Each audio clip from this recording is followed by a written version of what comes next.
This drawing was one of the first that I had seen of Kim's where she used hand shapes. Visually, it was clear that Kim was addressing debt.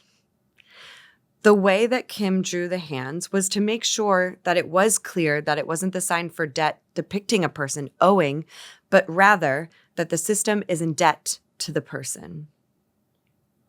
When I took a closer look at the text, I felt very connected to this piece because as a deaf person, I was taught by society that I would never be equal to a non-disabled person.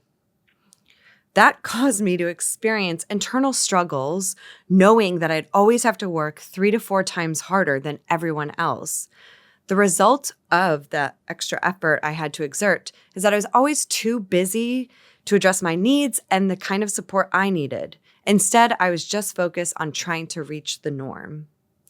This drawing empowered me because I felt like this drawing finally opened the dialogue around the fact that it's not about deaf people who need to shoulder the labor, but rather the system that owes us their labor. From the drawing, some examples I connected to were access to language, full financial literacy, and hiring accessibility managers at universities or colleges, because when those are not in place to make a request for interpreters is always a very cumbersome process when it could be easier. Lastly, the experience of booking interpreters on short notice could finally be effortless. If these were in place, life would be easier for deaf people in the US.